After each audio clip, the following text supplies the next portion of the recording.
90% ng mga nagrereklamo, sinasabi ang pangalan ng kongresista, pangalan ng mga staff ng kongresista, pangalan ng mga chiefs of staff ng kongresista. Mr. President, nagkataon lang ho ba ito? Nagkataon lang ho ba ito, Mr. President? Ang tanong ko. Sa tingin niyo po, Ginoong Pangulo, kayo po na nagsabi na meron din po kayong nakausap na ilang kongresista. Meron din po ako. Alam niyo, Ginoong Pangulo, napakasakit po para sa akin magsalita ng ganito dahil galing po tayo sa House of Representatives. Kayo, Ginoong Pangulo, Senator Risa, Senator Sani, Senator JB, Senator Win, Senator Mark, lahat po tayo galing ng House of Representatives. Ako po, Ginoong Pangulo, wala akong Joel Villanueva kung walang House of Representatives.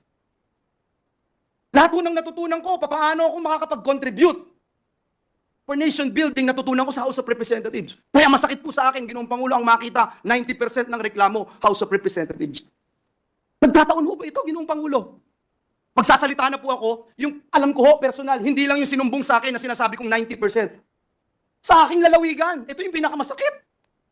Lalawigang tinubuan ko, Mr. President. 20 taon mahigit ang hinintay bago nagkaroon ng representante ang dakilang lalawigan ng Bulacan dito sa bulwagang ito. Tapos may ganito, Mr. President. Nakausap ko yung mga konsehal, nakausap ko yung mga kapitan, nakausap ko pati toda, Mr. President, na ginamit ng mga kongresista doon.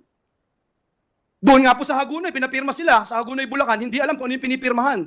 Meron pang iba, sabi, online game lang, nanalo kang 300 pesos, i-Gcash sa'yo, bigay mo lang yung telepono mo. Nandito po. At hindi kagaya, noong mga nagpalabas ng TV ad at nagpupush ng peking inisyatibo na ito, hindi nila mapinpoint kung sino sila. Handa po ako ibigay ito. Handa akong sabihin kung sino itong mga ito. Ipakita itong mga ebidensya na ito, Mr. President. I'm just wondering, Mr. President, bakit ganito? Nakita ko po si Senator Cynthia Villar, galing din po sa House of Representatives. Bakit ganito, Ginoong Pangulo? Hindi ho ba pagpapalit ng kalye, pangalan ng kalye dito sa Pilipinas, pag pinapalitan po ang kalye, pangalan ng kalye, Ginoong Pangulo, matanong ko po ang ating distinguished colleague, pag pinapalitan po ba ang kalye, pangalan ng kalye dito sa Pilipinas, pagkatapos po bang maipasa sa House of Representatives, batas na po ito, palitan na ang kalye? Hindi pa, Ginoong Pangulo. May Senado pa. Dadaan pa yan sa Senado. Pagkatapos may BICAM. Mr. President, hindi pangalan ng kalye ang pinapalitan. Kaluluwa ng bayan natin ang pinapalitan. Na for almost 40 years, hindi ginagalaw. Na for almost 40 years, hindi basta-basta pinakikialaman. Bakit kaluluwa ng bayan to? Now you see, with your own eyes, on television, now you hear the complaints of the people.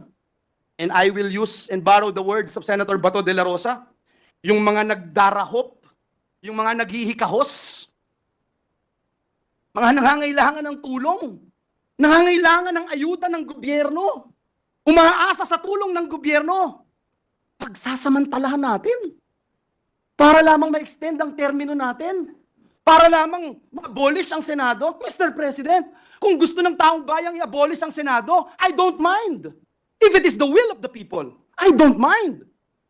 Ano mang klaseng gusto ng ating mga kababayan, dalhin man ang ating bayan sa kangkungan, dalhin man ang ating bayan sa impyerno, kung yan ang gusto ng taong bayan, susunod tayo. Respetuhin natin. Pero Mr. President, Ginoong Pangulo, kung ayuda ng gobyerno, ipagkakait mo. Kung hindi ka pipirma, Hindi ka makatanggap. hindi ka makakatanggap. At ano ito? Katang-isip ni Senator Bato de la Rosa? Katang-isip ni Joel Villanueva? Bakit hindi natin tanungin ang bayan? Bakit hindi natin tanungin si Juan de la Cruz? Ito ba ay People's Initiative?